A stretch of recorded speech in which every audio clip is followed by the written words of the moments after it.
آئیے بغیر کسی تمہید کے اور لمبی چوڑی گفتگو کے جتنا قرآن پاک ہم سمجھ سکتے ہیں یا پڑھ سکتے ہیں یا سیکھ سکتے ہیں اس کی طرف توجہ لے کے آتے ہیں۔ قرآن پاک کی جو آیت میں نے تلاوت کی آپ کو یاد دہانی کے لیے تاکہ ذہن میں مفہوم تازہ ہو جائے، اسی آیت کو تلاوت کیا۔ انشاءاللہ اگلی آیات کی طرف بھی ہم چلتے ہیں۔ اللہ تبارک و تعالیٰ نے قرآن پاک میں فرمایا الم تروا ان اللہ سخر لکم ما فی السماوات و ما فی الارض، کیا تم نے نہیں دیکھا کہ ہم نے تمہارے لیے زمین و آسمان میں جو کچھ ہے وہ مسخر کر دیا ہے، مسخر تمہارے کنٹرول میں دے دیا ہے، تمہارے اختیار میں دے دیا ہے، تمہاری اپروچ اس تک ہے۔ زمین و آسمان میں جو کچھ بنایا ہے اللہ نے وہاں تک تمہاری اپروچ رکھی ہے کہ تم زمین و آسمان کے اندر موجود چیزوں کو ان کو استعمال میں لا کر اپنے زندگی کے اسباب کو جو ہے وہ مہیا کر سکو اور ان کو اختیار کر سکو۔ اس پر پچھلے جمعے میں نے گزارشات آپ کو پیش کی، اور یہ زمین و آسمان میں جو اللہ تعالیٰ نے نعمتیں عطا فرمائی ہیں وہ کتنی ہیں اور کس انداز سے ہیں۔ اللہ نے فرمایا وَأَسْبَغَ عَلَيْكُمْ نِعَمَهُ ظَاهِرًا وَبَاطِنًا، اللہ تعالیٰ نے ظاہری باطنی ساری نعمتیں تمہارے اوپر اونڈیل دی ہیں، بہت زیادہ تمہیں نعمتیں عطا کی ہیں، یہ کاؤنٹ لیس ہیں، جن کو ہم شمار کرنا چاہیں تو شمار نہیں کر سکتے۔ اللہ تعالیٰ نے قرآن میں باقاعدہ ارشاد فرمایا تو نعمت اللہ لا تحصوها، اگر تم اللہ کی نعمتوں کو گننا چاہو گے تو تم ان کو شمار نہیں کر سکو گے۔ یہاں اتنی نعمتیں اللہ نے انسان کو عطا کی ہیں کہ ہر اگلے قدم پر کسی نہ کسی نعمت سے ہمارا واسطہ پڑتا ہے۔ اس کے بعد فرمایا کہ اللہ تعالیٰ نے وَمِنَ النَّاسِ مَن يُجَادِلُ فِي اللَّهِ بِغَيْرِ علم، لوگوں میں سے وہ ہیں بغیر علم کے جو اللہ کے حوالے سے، اللہ کی ذات کے حوالے سے، اللہ کے بارے میں جھگڑا کرتے ہیں، یعنی اللہ کی ذات کو موضوع سخن بنا لیتے ہیں، اللہ کی ذات کے حوالے سے گفتگو کرتے ہیں لیکن بغیر علم کے بات کرتے ہیں۔ اب کیسے ایک اللہ کے پاس کتنا جو ہے وہ اختیار ہے، اللہ کیا کر سکتا ہے کیا نہیں کر سکتا، یہ مشرکین اور کفار مکہ کے بڑے عجیب و غریب اعتراض تھے کہ جو تم کہتے ہو اللہ تعالیٰ جو ہے وہ زندہ جو ہے وہ کیا ہے، پھر مارے گا، پھر اٹھائے گا، تو ابھی تک ہمارے آباء و اجداد واپس تو کوئی نہیں آئے۔ یہ بڈنگے سے اعتراض جو ہیں یہ اللہ کی ذات کے حوالے سے نبی کریم صلی اللہ علیہ وسلم کو ان سے واسطہ پڑا، اور ہر دور میں اور اس موجودہ دور میں جو ملحدین ہیں، جو منکرین وجود خداوندی ہیں، جو اللہ کے وجود کا انکار کرتے ہیں، مانتے ہی نہیں، ان کے بھی اعتراضات یہی ہیں کہ دنیا یونیورس خود چل رہی ہے، دنیا کے اندر یہ نظام کائنات خود چل رہا ہے، اس کا کوئی بنانے والا نہیں ہے۔ ہر دور کے اندر اپنے اپنے انداز سے اللہ کی ذات کے حوالے سے لوگ جھگڑا کرتے رہے، لوگ اعتراضات کرتے رہے۔ تو اللہ تعالیٰ نے یہاں ارشاد فرمایا ہے کہ لوگوں میں سے جو اللہ کے بارے میں جھگڑا کرتے ہیں تو بغیر علم، بغیر علم کے، یعنی علم جتنا بھی انسان کے پاس ہے جس کو وہ لے کر اللہ کی ذات کو موضوع سخن بناتا ہے، تو اللہ فرماتا ہے کہ میری ذات تک تمہارے علم کی جتنا بھی وسیع ہو جائے اپروچ نہیں ہے۔ اللہ کی ذات کو جو ہے اس ہماری انسانیت کے ساتھ یا مخلوق کے ساتھ تعلق جو ہے وہ ماننے والا ہے کہ مخلوق خالق کو مانے، خالق کو تسلیم کرے، جی اس کا حق بنتا ہے۔ تو علم ہونے کے باوجود بغیر علم اللہ تعالیٰ نے ایک جہل سے جو وہ اس کو جو وہ شمار کیا ہے کہ ان کے پاس علم نہیں ہے اور اللہ کی ذات کو گفتگو کرتے ہیں۔ مادیت کی تھوڑی سی انسان کو ایک چٹکلی مل جاتی ہے، مادی علم اس کے پاس آ جاتا ہے، وہ فزکس کا ہو، بایو کیمسٹری ہو، جو بھی ہو، یا میتھمیٹکس وغیرہ جو چلو ہمارے علوم جدیدہ چل رہے ہیں، کمپیوٹر وغیرہ، تو یوں سمجھو کہ ایک وہ گڈی ہے، جس طرح وہ کہتے ہیں گلیری کے پاس گڈی آ گئی ہے اور اس کو دیکھتا ہے، کھول کے دیکھتا رہتا ہے، اس کے پردوں کو جو ہے اوپر سے اتارتا رہتا ہے، اور جب پردے اتار لیتا ہے تو درمیان سے نیچے سے مغز نکل آیا، وہ سمجھا کہ شاید میرے پاس سارے علوم کا ایک جمع غفیر اکٹھا ہو گیا ہے، بہت سا علم میرے پاس آ گیا ہے۔ تو اللہ فرماتا ہے نہیں، تم مخلوق ہو، مخلوق کا علم جتنا بھی ہوگا وہ محدود ہوگا۔ تو اللہ کی ذات کو بغیر علم کے کیا ہے وہ ڈسکس کرتے ہیں۔ تو اللہ تبارک و تعالیٰ نے فرمایا کہ بغیر علم، اس کے بعد میں نے گزارش آپ کے سامنے کی تھی کہ اللہ تعالیٰ فرماتے ولا ہدن، اس کے پاس ہدایت بھی نہیں ہے، ولا کتاب منیر، اور ان کے پاس روشن کتاب کہ جو ان کے جو ہدایت کے راستے ہیں ان کو آشکار کر دے، واضح کر دے، ان کے پاس کتاب منیر بھی نہیں ہے۔ یہ پچھلی آیت جو آج میں نے تلاوت کی اس پر ہم گفتگو جو ہے وہ کر چکے ہیں۔ اس کے بعد اللہ تعالیٰ ارشاد فرماتا ہے وَإِذَا قِيلَ لَهُمُ اتَّبِعُوا مَا أَنزَلَ اللَّهُ، جب انہیں کہا جاتا ہے تم پیروی کرو اس کام کی، اس حکم کی، اس پیغام کی جو اللہ نے نازل کیا ہے، جب ان کو کہا جاتا ہے کہ تم اللہ کی طرف سے نازل کردہ احکامات کی پیروی کرو، قالوا بل نتبع ما وجدنا علیہ آباءنا، وہ آگے سے جواب یہ دیتے ہیں کہ ہم تو پیروی کریں گے اس کی، ہم تو پیچھے چلیں گے ان کاموں کے جو ہمارے آباء و اجداد کرتے رہے ہیں۔ یہ آگے سے ان کو کیا ہے جواب وہ دے دیتے ہیں۔ یا اس آیت کی اس حصے کے اندر ہم ذرا رک کر دیکھیں گے کہ جب ان کو اللہ کے نازل کردہ احکامات کی طرف بلایا جاتا ہے، وہ کہتے ہیں ہم اپنے آباء و اجداد کے طریقے کو، ان کے رسوم کو، ان کے رواج کو، ان کے جو ہے وہ زندگی گزارنے کا جو وہ ایک عمل کرنے کا طریقہ ہے، اس کو ہم نہیں چھوڑ سکتے، ہم اسی کے مطابق چلیں گے۔ اس کا مطلب یہ ہوا کہ آباء و اجداد سے ملنے والی جو رسومات ہوتی ہیں وہ انسان کو اتنا اسٹرکٹ اور اتنا سخت کر دیتی ہیں کہ وہ اللہ کے احکامات کو پس پش ڈال دیتا ہے اور رسم چھوڑنے کے لیے تیار نہیں ہوتا۔ کچھ رسمیں ہمیں آباء و اجداد سے ملی ہوئی، جو پہلے لوگ تھے قرآن نازل ہوا ان کے پاس بھی تھی، تو ہم اپنے آپ کو لے لیتے ہیں، قرآن ہمارے ہاتھ میں ہے اس دور میں لے لیتے ہیں۔ تو ہمیں کچھ رسمیں آپ نے آباء و اجداد سے ملی ہوئی ہیں۔ انسان اللہ کے قرآن اور نبی کے فرمان سے ٹکرا رہا ہے لیکن اپنی رسومات چھوڑنے کے لیے تیار نہیں ہے۔ اتنی رسومات ہیں ہمارے اندر، اور یقین جانیے کہ ان رسومات کے اوپر انسان اتنا اپنا وقت بھی ضائع کرتا ہے، اپنا پیسہ بھی خرچ کرتا ہے، اور جو ہے نا اس کا آگے کوئی بینیفٹ بھی نہیں ہوتا۔ اتنا ہم رسومات کے اندر گھرے ہوئے ہیں۔ اگر گننا چاہیں میں بے شمار رسومات، ہماری شادی کی رسومات لے لیں، ایسی ایسی رسومات ہیں کہ ہم نے شادیوں کو، رسومات کو بڑھاتے بڑھاتے اتنا کر دیا اب شادی کرنا مشکل بن گیا۔ ایک متوسط بندے کے لیے، جب وہ بیٹا ہو بیٹی ہو، اس کے لیے شادی آسان نہیں ہے، مشکل ہو گیا ہے۔ اب دیکھیں کہ آئے دن جب وقت گزرنے کے ساتھ ساتھ اپنی طرف سے جو سوچ آتی ہے، یا ہم غیروں کی کوئی چیز دیکھ لیتے ہیں تو ہم کہتے ہیں کہ یہ ہمارے اندر ہونی چاہیے، اس کو بھی ہم نے جو ہے نا وہ اس پر عمل کرنا ہے، تاکہ جو ہے وہ شادی کے ایک نیا رنگ اور نیا ڈھنگ ہمارے سامنے ہے، جو رسول اکرم صلی اللہ علیہ وسلم نے زندگی کا ایک گزارنے کا ایک جو ہے وہ متوسط اور معتدل طریقہ دیا ہے۔ ہم بن سوچے سمجھے اس کو پس پش ڈالتے ہیں اور رسومات کے پیچھے دوڑنا شروع کر دیتے ہیں۔ شادی بھی کتنی رسومات زیادہ جو ہے وہ عام ہوئی ہیں۔ اس کے بعد اگر ہم موت کی رسومات کی طرف چلے جائیں تو موت کی رسومات اتنی ہے، غالباً پہلے بھی میں نے گزارش کی ہے آپ کے سامنے کہ جب ہم پڑھتے تھے تو ہمارے استاد محترم عبدالرزاق صدیقی صاحب جو ہے وہ بارہا پڑھاتے ہوئے ہمیں ارشاد فرماتے، وہ کہتے ہیں کہ جب آپ جو ہے نا وہ پریکٹیکل زندگی میں جائیں تو لوگوں کو آہستہ آہستہ ایک بات کی طرف لے کے آنا ہے۔ موت جو ہے نا، موت کے حوالے سے ہم نے اس کو ایک ایسی رسومات کی دلدل میں پھنسا دیا ہے کہ موت نہیں، موت کا سوگ جو ہے نا وہ ولیمے کی شکل اختیار کر گیا ہے۔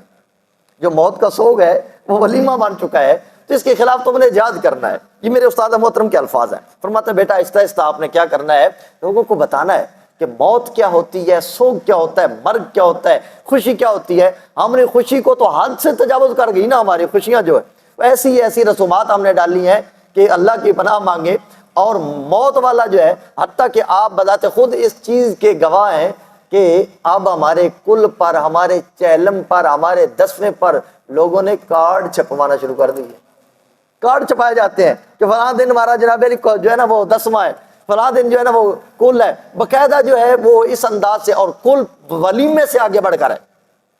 ولیموں کو کراس کر گیا ہے کل جو ہے، اس انداز سے ہے۔ اب یہ کیا ہے،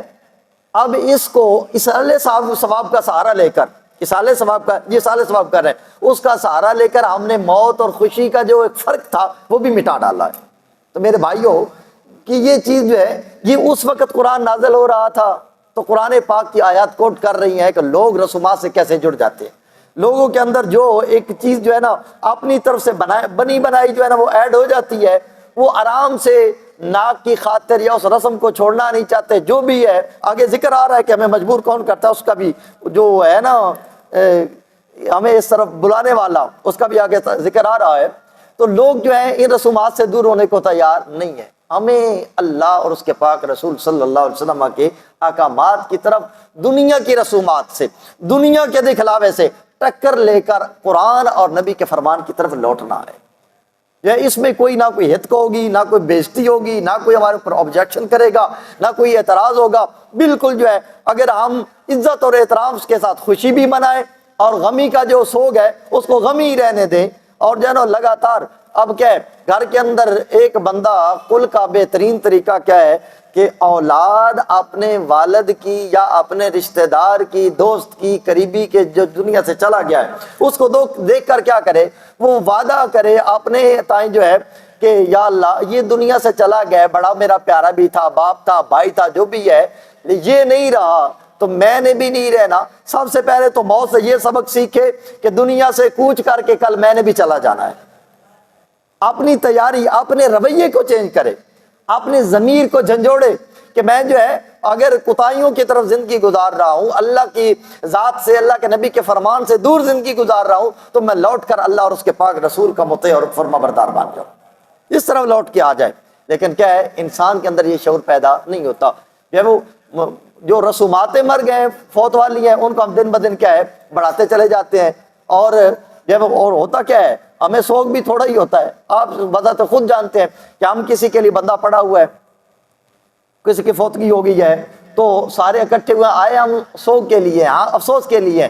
سگریٹ چل رہے ہیں اور سارے اپنے معاملات کے اندر، گپوں کے اندر لگے ہوئے ہیں، کوئی اخبار میں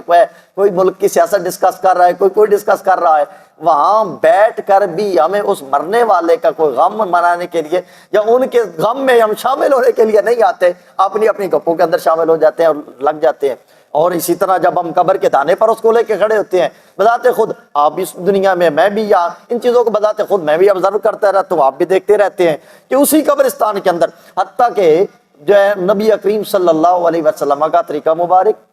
اور صحابہ کرام کا، خاص کر سیدنا عثمان غنی رضی اللہ تعالیٰ عنہ کے بارے میں آتا ہے کہ آپ جب قبرستان کے پاس سے گزرتے، قبروں کے پاس سے گزرتے، تو آپ اتنا زاروں قطار روتے، آپ کی چیخیں نکل جاتی اور آپ روتے روتے زمین پر بیٹھ جاتے۔ آپ کے دوست، صحابہ کرام دوست تھے، وہ عرض کرتے کہ حضور آپ اتنا روتے ہیں قبرستان کو دیکھ کر، آپ جو ہے ہچکی بن جاتی ہے۔ اور فرماتے ہیں کہ اللہ کے پاک نبی صلی اللہ علیہ وسلم نے قبر کے حوالے سے اور آخرت کے حوالے سے جتنا ہم لوگوں کو بتایا ہوا ہے، جتنا ڈرایا ہوا ہے، میں جب اس قبروں والوں کو دیکھتا ہوں تو مجھے اپنی قبر یاد آ جاتی ہے کہ نہ جانے قبر کے اندر میرے احوال کیسے ہوں گے، میرے ساتھ کیا سلوک کیا جائے گا، اور یہ آخرت کی منازل میں سے پہلی منزل ہے، نہ جانے یا کامیاب ہوں گا یا کہ ناکام ہو جاؤں گا۔ اور یہ کون سے لوگ ہیں جن کے بارے میں قرآن کہتا ہے رضی اللہ عنہ ورضوا عنہ، کہ اللہ ان سے راضی ہے اور یہ اللہ سے راضی ہے۔ اب قرآن کے اندر انہوں نے پڑھ بھی لیا تھا کہ اللہ ہم سے راضی، ہم اللہ سے راضی ہے، اور اب قرآن کا وعدہ جو وعید ہے وہ جھوٹا تو نہیں ہے نا۔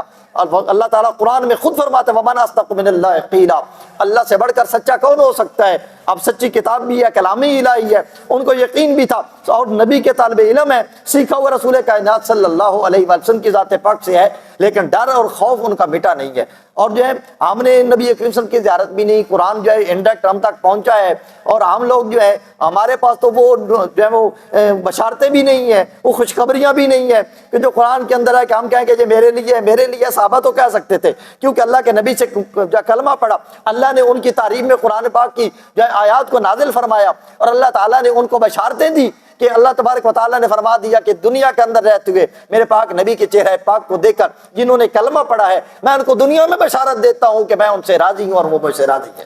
وہ تو گارنٹی لے کے چلے گئے نا، لیکن خوف کتنا ہے۔ حیدر کرار کرنا واللہ وجہ الکریم جو ہے آپ کے حوالے سے آتا ہے کہ جب آپ مصلی پر کھڑے ہوتے تو آپ کا چہرہ زرد پڑ جاتا۔ اور کئی بار دوستوں نے اور خیبر شکن ذات پاک کو حضرت علی المرتضیٰ سے سوال کیا، انہوں نے پوچھا کہ حضور آپ جب مصلی پر کھڑے ہوتے ہیں تو ہم آپ کے تاثرات جو ہیں وہ دیکھتے رہتے ہیں، آپ کا چہرہ زرد پڑ جاتا ہے، آپ کے چہرے کے جو ہے نا وہ تیور چینج ہوتے رہتے ہیں۔ وجہ کیا ہے؟ آپ کو اگر دیکھا جائے میدان جہاد کے اندر ہم نے کبھی آپ کے چہرے پر خوف، زردی یا کپ کپاہٹ نہیں دیکھی، کبھی آپ کے اندر ہم نے جو ہے اضطرابی کیفیت نہیں دیکھی ہے، لیکن آپ مصلی پر کھڑے ہوتے ہیں اضطرابی کیفیت میں ہوتے ہیں، آپ کے پاؤں لڑکھڑانا شروع ہو جاتے ہیں۔ تو حضرت علی المرتضیٰ کا جواب کیا تھا؟ آپ یہ فرماتے لوگوں تمہیں پتہ نہیں ہے کہ میں کائنات کے اس بڑے بادشاہ کی بارگاہ میں جا رہا ہوں جو دنیا کے اندر بادشاہیوں کو بانٹنے والا ہے، سب سے بڑی ذات کے سامنے حاضر ہو رہا ہوں۔ تو یہ کس کا رویہ ہے؟ یہ حیدر کرار کا رویہ ہے، جن کے چہرے کو دیکھنا، میرے آقا فرماتے ہیں کہ علی کے چہرے کو دیکھنا بھی عبادت ہے۔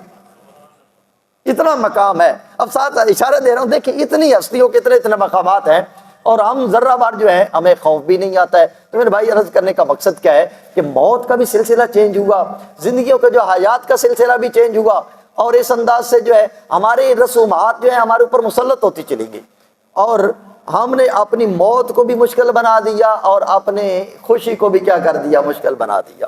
سب سے بہترین طریقہ کیا ہے؟ رمضان کا آخری جمعہ، جمعۃ الوداع ہم پڑھ رہے ہیں، تو دوست احباب سے میری یہ گزارش ہوگی کہ موت ہو جاتی ہے کہ بندہ اپنا کردار سنوارے۔ بندہ دنیا میں بیٹا زندہ ہے نا، تو اس کے قبر کے اندر جو ہے والد کے قبر جو ہے قبر کے ہوتے ہوئے اس کے کیا ہے بلندی درجات کا وہ سبب بن جائے، اس کے اعمال جو ہیں اس کے قبر کے اندر والد کے لیے بلندی درجات کا سبب بنے۔ میرے آقا صلی اللہ علیہ وآلہ وسلم کا ارشاد پاک ہے، اور فرمایا کہ بندہ قبر کے اندر موجود ہوتا ہے اور اس کے نا درجات ایسے بلند ہونا شروع ہو جاتے ہیں۔ اللہ تبارک و تعالیٰ کی قربتیں، جنت کے اندر منازل اس کے بلند ہوتے ہیں۔ جب اس کے منازل بلند ہوتے ہیں تو اللہ کی بارگاہ میں عرض کرتا ہے کہ یا اللہ، میرا درجہ تو اتنا نہیں تھا، مقام تو اتنا نہیں تھا، اور میرے درجات کی بلندی یہ مجھے کیسے نصیب ہو رہی ہے؟ تو اللہ کے پاک نبی صلی اللہ علیہ وسلم نے فرمایا اللہ کی طرف سے اس کو جو ہے وہ حکم آتا ہے، اللہ کی طرف سے پیغام آتا ہے، لی دعائی ولدکا، اے قبر میں آنے والے، یہ جو تیرے درجات بلند ہو رہے ہیں، تیرا بیٹا بیٹھ کر تیرے لیے دعا کر رہا ہے، اس دعا کی وجہ سے میں تیرے درجات کو بلند کر رہا ہوں۔ بندہ بیٹا قبر کے جو ہے وہ دنیا کے اندر دعا کرتا ہے، قبر کے اندر جو ہے وہ والد کے اور والدہ کے جو دنیا سے چلے جاتے ہیں ان کے درجات بلند ہونا شروع ہو جاتے ہیں۔ تو ایسے اعمال کی ضرورت ہوتی ہے کہ بندے کا بیٹا کا جو وجود ہے چلتا پھرتا اپنے والد کے لیے، اپنے دوستوں کے لیے، اپنے رشتہ داروں کے لیے، اپنے چاہنے والوں کے لیے کیا ہے بلندی درجات کا سبب بن جائے۔ ہمارے اعمال کا بھی کیا ہے، ہم سے جو پہلے چلے جاتے ہیں ان کو فائدہ ہوتا ہے، جو ہمارے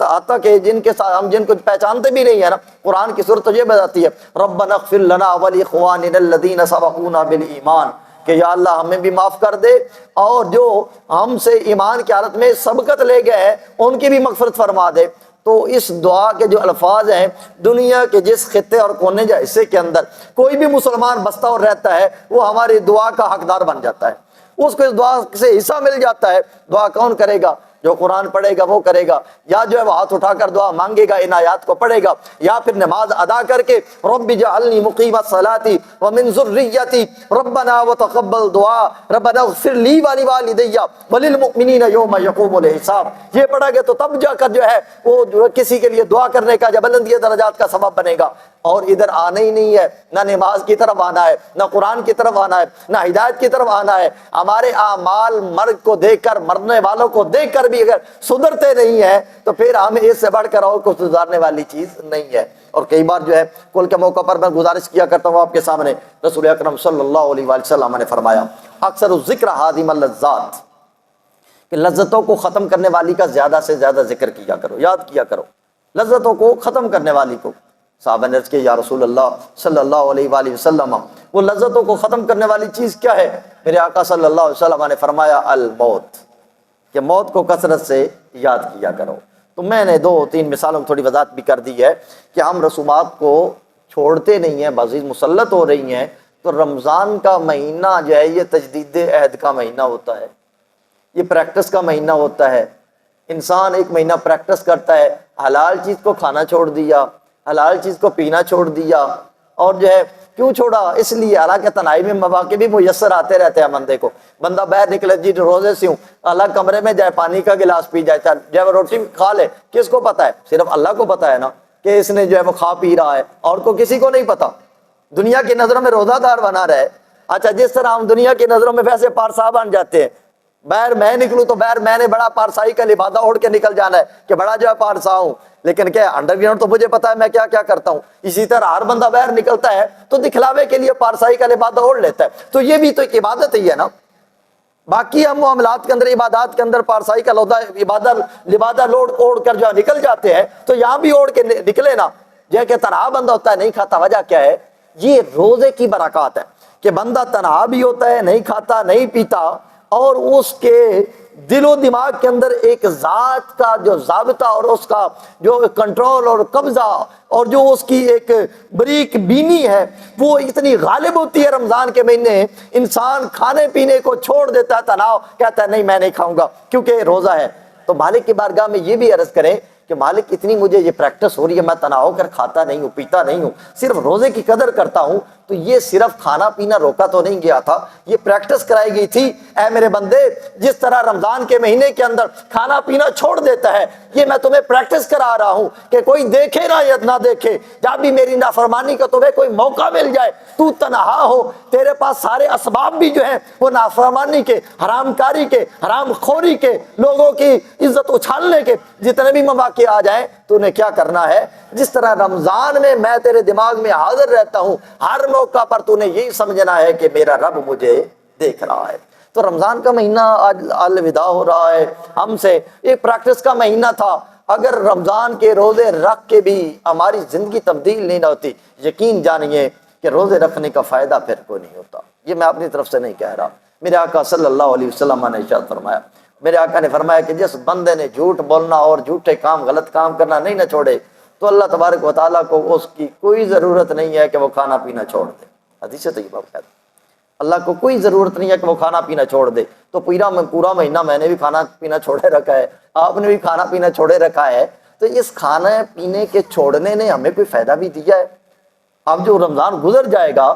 کہ ہم دوبارہ اسی طرح حرام خوری، حرام کاری کی طرف، نظر بازی کی طرف، حسد، بغض، عناد، غیبت، چغلی، جتنے بھی ہمارے اندر روحانی بیماریاں پائی جاتی ہیں، اخلاقی بیماریاں پائی جاتی ہیں، ہم دوبارہ لوٹ کر اسی کی طرف چلے جائیں گے؟ یا کہ رمضان کے مہینے نے ہمیں کچھ روکا بھی ہے، ہماری زندگی کے اندر تبدیلی بھی آئے گی، کچھ معاشرتی حسن بھی نظر آئے گا، یا کہ دوبارہ اسی جو گندگی کے دل کے اندر دوبارہ چھلانگ لگا دیں گے؟ اگر تبدیلی نہیں آئی تو میرے بھائی، ہم رسمی مسلمان پر بنے ہوئے ہیں۔ میں ہر جمعے پر پورا رمضان یہی گزارشات آپ کے سامنے کرتا ہوں، ہم رسومات تک رسمی مسلمان بنے ہوئے ہیں۔ وہ جو معاشرہ رسول اکرم صلی اللہ علیہ وسلم پیش کرنا چاہ رہے تھے اور آپ نے جو ہے وہ اس کا ماڈل پیش بھی کر دیا، صحابہ اکرام خلفائے راشدین نے پیش کیا، اور معاشرہ ایک ایسا عظیم جو ہے وہ قائم کر کے دکھا دیا، اور جو ہے پوری حکومت قائم کر کے بتا دی۔ فرمایا کہ دیکھو، دنیا کے اندر اگر معاشرتی معیار دیکھنا ہے تو وہ معیار ہے جو آمنہ کا لال دے کے گیا ہے، اس کے بعد جماعت تیار کر کے دی۔ فرمایا جس طرح میرے صحابہ لے کے چلتے رہے ہیں، یہ معیار ہے۔ صرف جو ہے وہ اس طرح ایک تھیوری نہیں دے دی کہ اس کو لے لو، پڑھ لو، پھر اپنی مرضی سے چلتے رہنا، نہیں، ایک تھیوری دے کر پھر پریکٹیکل کرایا، پریکٹیکل کرا کر اس کے بعد جو ہے وہ سامنے ماڈل رکھا، اور زمانہ مانتا ہے۔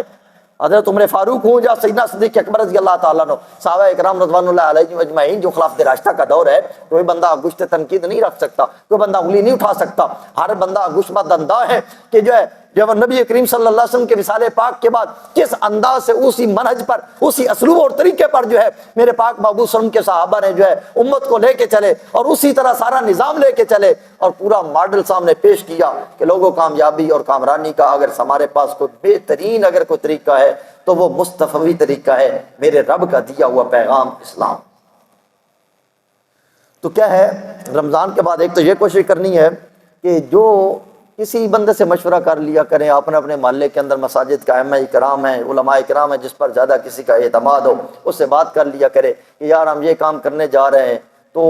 جو ہے اس میں جو ہے وہ اسلامی حدود کتنی ہے، اسلام سے باہر کتنا ہے، تو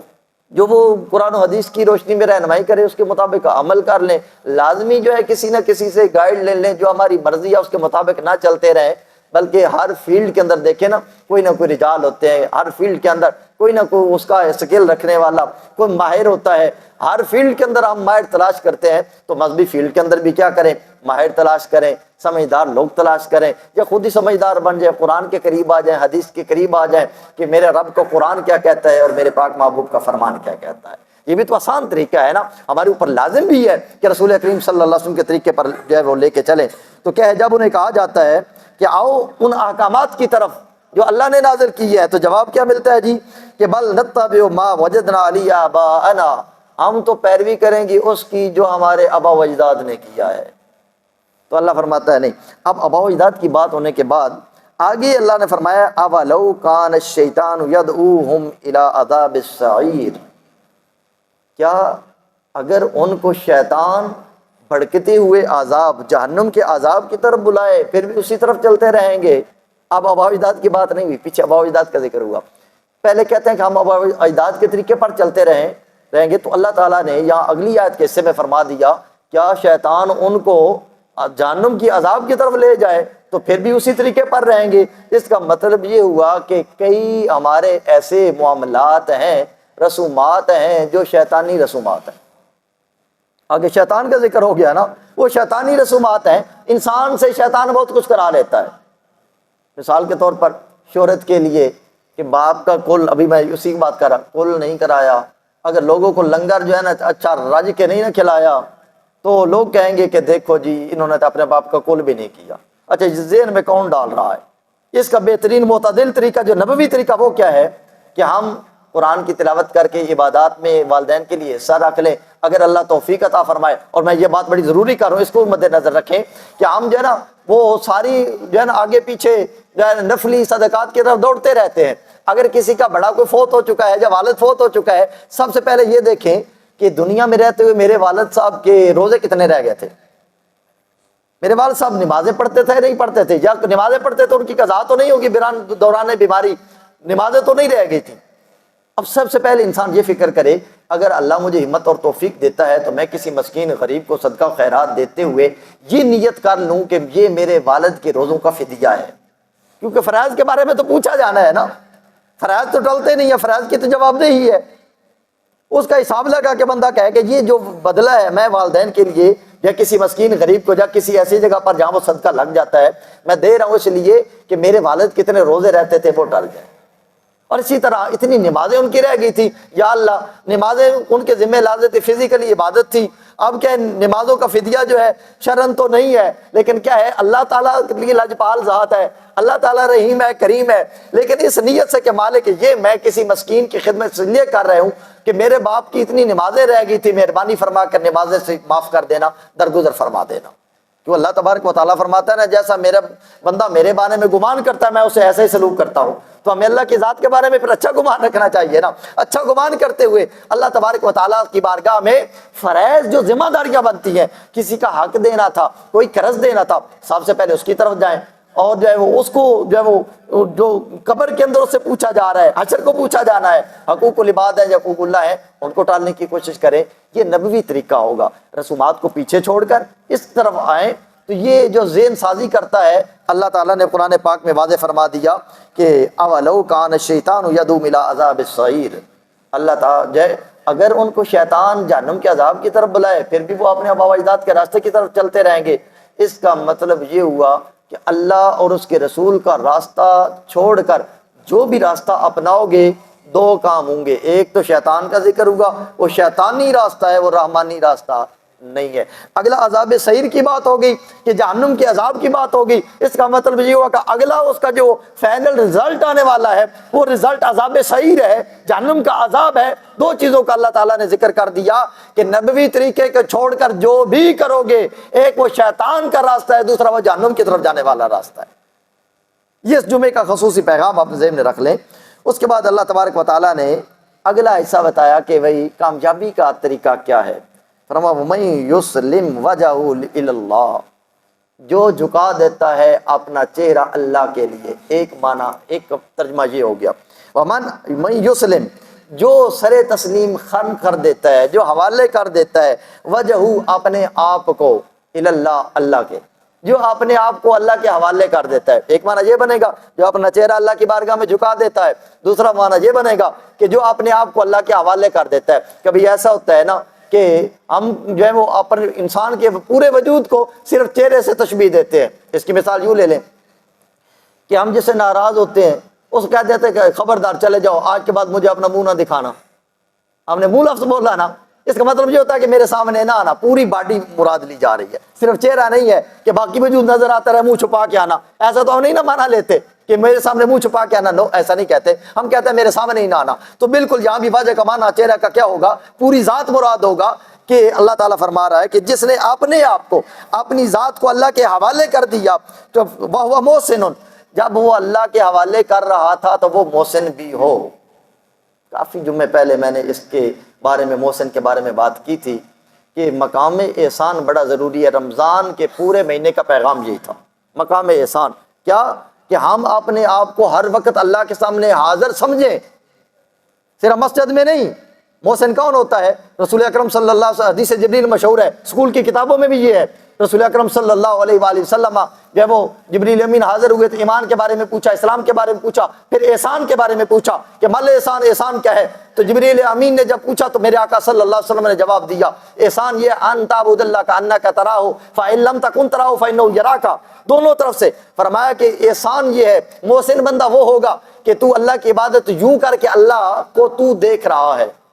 ایک یہ ہو گیا، اگر ایسا نہیں کر سکتا تو یوں عبادت کر کے اللہ تمہیں دیکھ رہا ہے۔ ایک تو یہ ہے کہ پوری زندگی کے اندر، عرصہ حیات کے اندر، آپ مسجد میں ہیں، آپ دکان کے اوپر ہیں، آپ کسی جگہ پر ہیں، جہاں کہیں بھی ہیں، دوست احباب میں ہیں، گھر میں فیملی میں جہاں بیٹھے ہوئے ہیں، ایک یقین مضبوط ہو جانا چاہیے، اپنے آپ کو اللہ کے سامنے حاضر سمجھیں کہ اللہ تعالیٰ مجھے دیکھ رہا ہے، یہ یقین مضبوط کرنا ہے اس حدیث کی روشنی میں۔ اور قرآن پاک میں آیت یہ فرما رہی ہے کہ جو اپنے آپ کو اللہ کے حوالے کر دے اس حال میں کہ وہ محسن ہو، وَهُوَ مُحْسِنٌ، وہ محسن ہو، اللہ کے حوالے اپنے آپ کو یوں کرے کہ اس کے دماغ کے اندر اللہ کی ذات اتنی مضبوط ہو جائے، اس کا اختیار، کنٹرول، اس کا دیکھنا، اس کی قدرت اتنی مضبوط ہو جائے کہ وہ یقین جانے کہ اللہ جیسے چاہے، جب چاہے، جس طرح چاہے وہ کرتا ہے،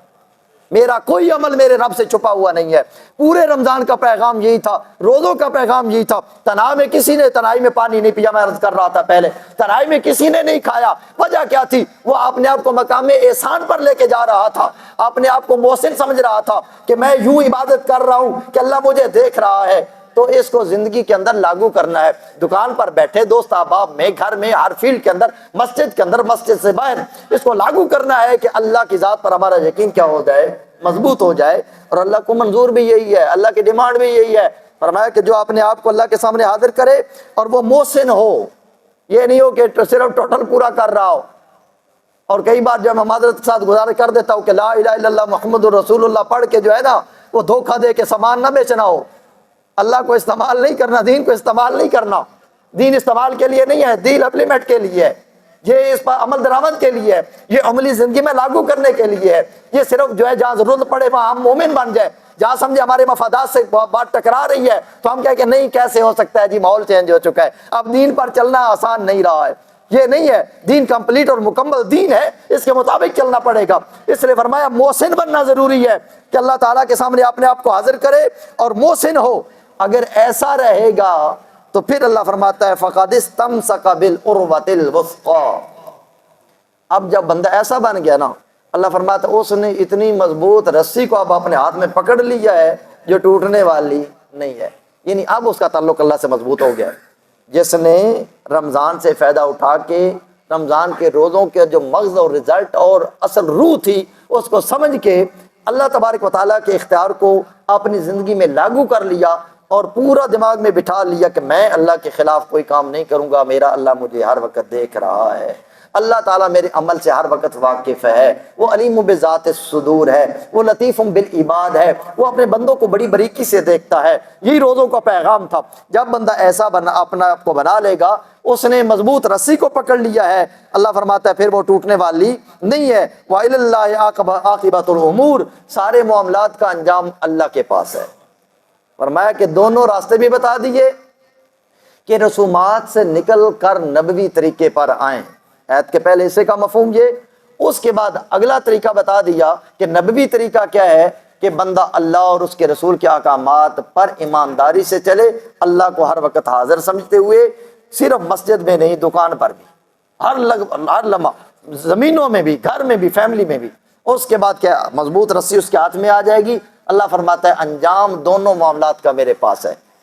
اگر شیطانی راستے پہ چل کے آؤ گے آخر آنا تو میرے پاس ہی ہے نا، اگر رحمانی راستے پر چل کر آؤ گے تو آخر آنا میرے پاس ہی ہے۔ اللہ تعالیٰ نے فرمایا وَمَنْ كَفَرَ، اس کے بعد یہ نہیں کہ یہ پیغام دینے کے بعد یہی چیز ہوتی ہے، آج بھی ہمارا یہی حال ہے کہ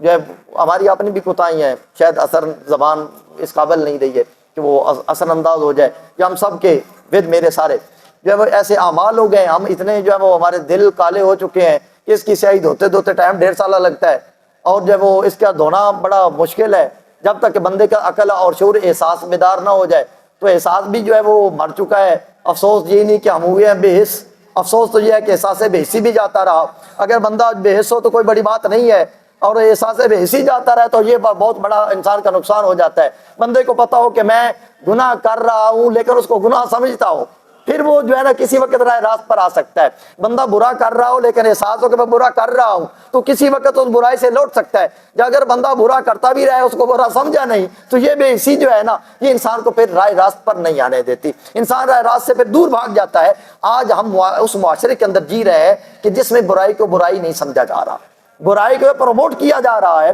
تو اس لحاظ سے ہمارے لیے ضروری ہے کہ ہم برائی کو برا سمجھیں اور اچھائی کو کیا کریں, پروموٹ کریں اور اچھائی کو بڑھائیں اور اچھائی کی طرف جو ہے وہ آئیں اور اللہ کے دین کو جو ہے اپنی زندگیوں کے اوپر جو ہے وہ لاگو کریں. اس کے بعد اللہ نے فرمایا من کفر, کیونکہ احساس نہ ہو تو پھر جو ہے نا انسان کے اندر ایک معرومی سی ہوتی ہے. اللہ نے فرمایا میرے پاک نبی صلی اللہ علیہ وسلم آپ نے پریشان نہیں ہونا. ومن کفر فلا يحزنک کفرہ, تجھے ان کا کفر غمگین نہ کرے. اس کا مطلب یہ ہوا کہ مقصد پیغام پہنچانا ہوتا ہے, کسی کو پکڑ کر منوانا نہیں ہوتا. یہ جو آیت کا اگلا حصہ ہے نا اس نے ہمیں یہ پیغام دیا کہ مقصد پیغام پہنچانا ہوتا ہے, کیونکہ رسول کریم صلی اللہ علیہ وسلم کا دل مبارک قلب اطہر جو ہے وہ رنجیدہ بھی ہوتا تھا. آپ اللہ کا پیغام دیتے اور جو ہے وہ لوگوں کو جو ہے وہ برائی کی, گندگی سی, جہالت کی, بے راہ روی کی دلدل سے نکال کر ہدایت کے راستے کی طرف لے کے آتے. جب لوگ نہ مانتے تو میرے آقا صلی اللہ علیہ وسلم اشکبار بھی ہوا کرتے تھے. رات کو جو ہے وہ جاگ کر آپ سجدے کے اندر جو ہے وہ روتے بھی تھے اللہ تبارک و تعالیٰ کی بارگاہ میں کہ یا اللہ یہ تیرے بندے ہیں, میں ان کو جہنم سے ہٹا کر جنت کی طرف لے جانا چاہتا ہوں, ان کو گمراہی سے نکال کر ہدایت کے راستے پہ چلانا چاہتا ہوں, لیکن میری بات نہیں مانتے ہیں. تو اللہ تبارک و تعالیٰ نے یا اگلی آیت کے حصے کے اندر فرمایا کہ آپ کو غم ان کے کفر کرنے کی ضرورت نہیں ہے. یہاں سے مبلغ ہو, کوئی عالم ہو, کوئی محدث ہو, کوئی مفسر ہو, کوئی بھی ہو, نبوی طریقہ یہی ہوگا کہ پیغام پہنچانا ذمہ داری ہے اور وہ سچ اور حق کے ساتھ پہنچانا ذمہ داری ہے کہ بندہ صحیح سچا جو ہے وہ جو قرآن کا پیغام ہے لوگوں تک پہنچا دے. اس کے بعد جو ہے وہ لوگوں نے عمل کرنا ہے نہیں کرنا, باقی معاملات کس کے پاس ہیں؟ اللہ کے پاس ہے. دلوں کا اختیار کہ وہ کب کس کے دل کے دھارے کو چینج کر دیتا ہے, کب کس کے رویے کو بدل دیتا ہے, کب کس کو ہدایت کی طرف لے کے آ جاتا ہے. وہ آخری مرحلے میں ہی کیوں نہ لے کے آ جائے تو میرے رب کی قدرتیں ہیں نا. حدیث طیبہ غالباً میں جو بار بار جو فذکرنا ذکر تنفع المؤمنین کے تحت حدیثوں کو بار بھی ریپیٹ کر دیا کرتا ہوں کہ انسان کو جو وہ ذکر جو فائدہ دیتا ہے بار بار نصیحتیں کرنا. میرے آقا صلی اللہ علیہ وآلہ وسلم کا ارشاد پاک ہے, فرمایا کیونکہ کوئی پتہ نہیں کہ کس وقت کس کا دل بدل جاتا ہے. میرے آقا نے فرمایا کہ کئی بندہ ایسا ہوتا ہے نا کہ ساری عمر جو گناہ کے اندر گزارتے رہتے ہیں, ساری عمر گزر جاتی ہے, پھر ایک مرحلہ کیا آتا ہے, ایک مرحلہ آتا ہے کہ وہ ایک ذرا ایک ہاتھ جو ہے وہ جہنم سے دور ہوتا ہے, ابھی جہنم میں گرنے والا ہوتا ہے. وہ آخری لمحے جا کر ایسا نیک عمل کرتا ہے یا ایسی توبہ کر لیتا ہے, اللہ تبارک و تعالیٰ اس کو جنت کا مستحق بنا دیتا ہے. اصل یہ فائدہ ہوتا ہے نصیحتوں کا, یہ فائدہ ہوتا ہے ہدایت کا کہ ہدایت کی باتیں ہمارے کانوں سے ٹکراتی رہے, بار بار جو ہے نا ان کو ریپیٹ کرتے رہے, لوگوں کے کانوں میں ڈالتے رہے. نہ جانے کس وقت جو ہے وہ مالک جو ہے وہ اس کو رویے کو چینج کر دے گا, کس وقت تبدیل کر دے گا, تو پتہ نہیں ہوتا کہ ہدایت کا راستہ کب کھلنا ہے. اور میرے آقا صلی اللہ علیہ وسلم نے فرمایا ایک بندہ نیکیاں کرتا رہتا ہے, اس لیے مولوی بچا ہوا کوئی نہیں ہے اس سے. یہ نہیں کہ مولوی بیٹھا ہوا تو یہ بچا ہوا ہے تو باقی جو ہے سارے جو ہے پتہ نہیں ان کے ہدایت پر نہیں ہے. اس لیے ہر بندے کو جب وہ بڑا اس میں احتیاط کرنی ہوتی ہے. میرے آقا صلی اللہ علیہ وسلم فرمایا ایک بندہ نیکی پر چل رہا ہے, لگاتار چلتا رہتا ہے, بالکل ایک ذرا وہ جنت سے دور ہوتا ہے, ایک ذرا جنت میں جانے والا ہوتا ہے, لیکن ایسا عمل کر دیتا ہے کہ اس کو اٹھا کے جہنم میں پھینک دیا جاتا ہے. ایک حدیث میں یہ دونوں باتیں, دونوں کا ذکر ایک ہی حدیث طیبہ کے اندر آیا ہے, جنت کا بھی اور جہنم کا بھی. اس لیے جو ہے نا وہ اے نگاہ کم سے کسی رند کو نہ دیکھ ہے زاہد, نہ جانے اس کریم کو تو ہے جب وہ پسند. اس لیے باصیت انسان تو کسی سے نفرت کی نہیں جا سکتی. باصیت انسان اللہ تبارک و تعالیٰ کس کا رویہ کس وقت بدلے گا. انسان حتیٰ کہ جو کافر ہے نا, کافر اس کے کفر سے نفرت کی جائے گی, اس کے انسانیت سے نفرت نہیں کی جائے گی, کیونکہ آج کا کافر کل کا مومن ہو سکتا ہے, آج کا کافر کل کا ولی بن سکتا ہے. نہ جانے کس لمحے اللہ نے کسی کو ہدایت دینی ہے. سیدنا شیخ عبد القادر جیلانی رضی اللہ تعالیٰ کے حوالے سے مشہور ہے, جب وہ ایک کرامت مشہور ہے آپ کی کہ ایک علاقے کا ایک بندہ جو ہے قطب اولیاء کچھ ایسے ہیں, ان کے مراتب ہیں, اور قطب ابدال یہ جو ہے اس قسم کے مراتب ہیں اولیاء کے. ایک بندہ قطب تھا, مرتبہ قطبیت پر فیض تھا, وہ فوت ہو گیا. اب کیا وہ فوت ہوا تو سیدنا غوث اعظم رضی اللہ تعالیٰ عنہ فرماتے ہیں کہ ایک بندے کے بارے میں نا مجھے نا ایسے الہام ہوا کہ گویا اللہ کی طرف سے حکم ہو رہا ہے کہ اے شیخ عبد القادر جیلانی جاؤ فلاں علاقے کا خود فوت ہو گیا ہے اور فلاں بندہ جو ہے نا جو بد مذہب ہے، جو بے دین ہے، جو مسلمان نہیں ہے، جاؤ میں نے اس کے بارے میں لکھ دیا ہے کہ آنے والا جو قطب بنے گا وہ بنے گا۔ سیدنا غوث اعظم رضی اللہ تعالیٰ وہاں تشریف لے کے گئے، وہاں گئے تو جاتے ہی وہ بندہ ایسے اس کے بال بڑے ہوئے، جب وہ ایسے بہلا کچیلا تھا، بد مذہب، دین سے دور۔ سیدنا شیخ عبد القادر جیلانی رضی اللہ تعالیٰ وہاں گئے، وہاں جا کر آپ نے جاتے اس کو کلمہ پیش کیا، فرمایا کہ اے بندے میں تمہیں اللہ کے ذات کی طرف بلاتا ہوں، نبی کے دین کی طرف بلاتا ہوں۔ وہ کہتا عبد القادر جیلانی دیر کس کی بات ہے، تم اپنی زبان پر جاری کرو، اشہد ان لا الہ الا اللہ وحدہ لا شریک لہ واشہد ان محمدا عبدہ ورسولہ۔ اس وقت کلمہ پڑھا، آپ نے اس کے بال بنوائے، داڑھی مبارک ٹھیک کرائی اور فرمایا کہ اللہ کی طرف سے مجھے الہام ہوا تھا کہ جاؤ میں نے اس بندے کی جگہ پر اس کو مقام قطبیت عطا کر دیا ہے۔ یہ اللہ کی قدرتیں ہیں۔ اس لیے نگاہ کم سے کسی رند کو نہ دیکھے زاہد۔ رند کہتے ہیں نا شراب پینے والے کو، شراب سے نفرت تو کی جا سکتی ہے، شرابی سے نہیں کی جا سکتی، یہ یاد رکھیں۔ کفر سے نفرت کی جا سکتی ہے لیکن کافر اس انسانیت سے نہیں کی جا سکتی۔ اگر کافر انسانوں سے نفرت ہوتی تو مکہ کی دھرتی پر آمنہ کے لال جو ہے وہ جو ہدایت کے لیے اعلان تھے، جو اذانیں تھی، جو آپ جو لوگوں کو کی طرف پکار تھی، وہ کبھی پکار نہ دیتے۔ اگر جو ہے وہ کفر کرنے والے انسانوں سے نفرت ہوتی تو طائف والوں نے جب آپ پر پتھر برسائے تھے تو جو ہے وہ فرشتہ بھی آ گیا تھا کہ یا رسول اللہ اگر کو حکم فرمائے تو ہم جو ہے اس کو دو پہاڑوں کے اندر پیس کر جو ہے ان کو تباہ و برباد کر دیتے ہیں۔ میں آقا صلی اللہ علیہ وسلم انسانیت سے نفرت نہیں کی، وہ کفر پر تھے اس وقت، ان کے کفر سے نفرت ضرور کی، اور اللہ کی بارگاہ میں آپ نے نورانی ید اللہ کے مبارک ہاتھوں کو اٹھا دیا اور اٹھا کر التجا کی، اللہ مہد قومی فإنہم لا یعلمون، کہ یا اللہ میں اس قوم کی تیری بارگاہ میں ہدایت مانگتا ہوں، یہ جانتے نہیں ہے کہ میں ان کا کتنا خیر خواہ بن کے آیا ہوں۔ آپ نے انسانیت سے نفرت نہیں کی ہے تو اس لیے انسانیت سے نفرت نہیں ہو سکتی کہ جو ہے انسان کسی رند کو گھٹیا نظر سے بد دیکھ، نہ جانے اس کریم کو تو ہے یا وہ پسند۔ اللہ کی ذات کے حوالے سے پتہ نہیں کون اس کو کتنا پسند ہے۔ اس لیے دنیا میں رہتے ہوئے کیونکہ ہم انسان ہیں، خالق وہ ہے، مخلوق ہم ہے، اور دلوں کا کنٹرول اس کے پاس ہے، کس وقت کس کا جو ہے وہ دل بدل دے۔ اللہ کے نبی صلی اللہ علیہ وسلم نے ہمیں دعائیں بھی سکھائیں،